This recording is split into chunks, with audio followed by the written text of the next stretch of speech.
Sa ating pagsisikap na mamuhay ng sustainable at mapangalagaan ang ating kapaligiran, ang plant box filtration system ay isang malaking inobasyon.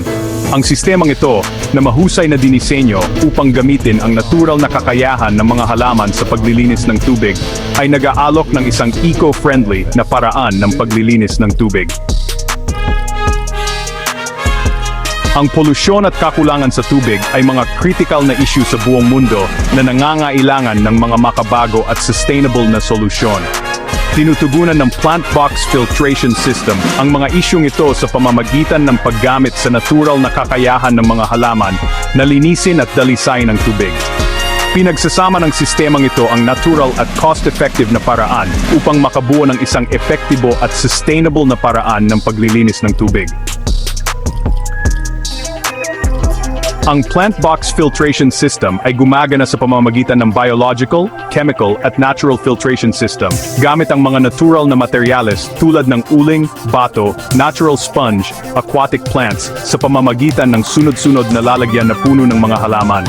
Ang bawat gallon-based na lalagyan ay may specific na mga halaman na kilala dahil sa kanilang phytoremediation properties, ang kakayahang sumipsip, mag-ipon at mag-neutralize ng mga pollutants mula sa tubig.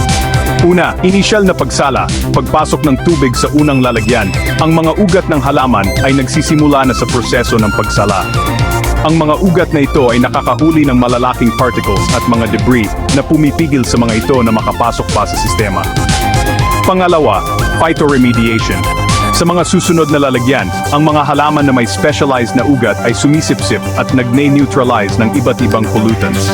Halimbawa, ang ilang halaman ay nakakasipsip ng heavy metals habang ang iba ay nagta-target sa mga organic contaminants.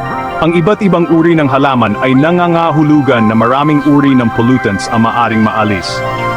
Panghuli, final polishing.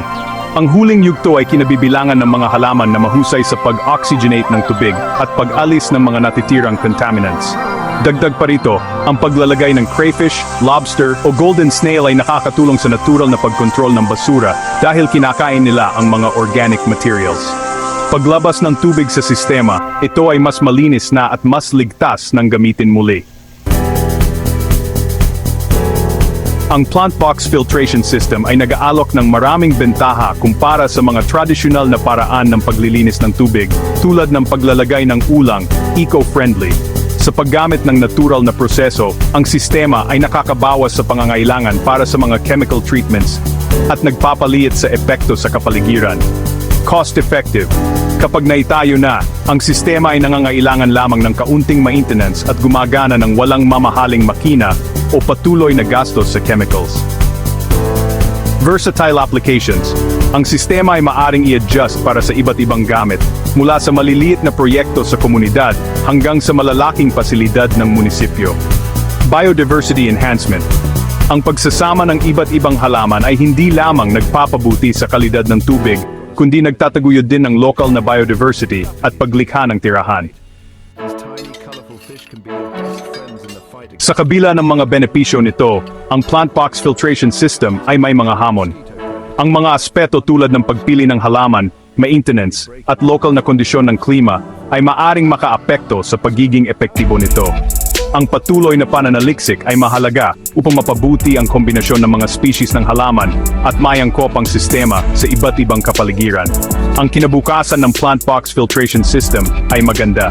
Sa pamamagitan ng patuloy na pag-unlad sa biotechnology at environmental science, ang sistemang ito ay may potensyal na maging isang karaniwang solusyon para sa sustainable na pamamahala ng tubig sa buong mundo. Ang pagpapalawak ng mga aplikasyon nito sa mga urban na lugar, industrial na mga site, at agrikultural na mga lugar ay maaring lalong magpataas ng epekto nito sa pagtitipid ng tubig at pagkontrol sa polusyon. Ang plant box filtration system ay kumakatawan sa isang natatanging kombinasyon ng kalikasan at teknolohiya. Sa pamamagitan ng paggamit sa likas na kakayahan ng mga halaman, ang sistemang ito ay nag-aalok ng isang sustainable, cost-effective, at maraming gamit na solusyon sa ilan sa mga pinakamahirap na hamon sa tubig. Habang tayo ay patungo sa isang sustainable na kinabukasan, ang mga inobasyon tulad ng plant box filtration system ay gaganap ng mahalagang papel sa pangangalaga ng ating mahalagang mga likas na yaman.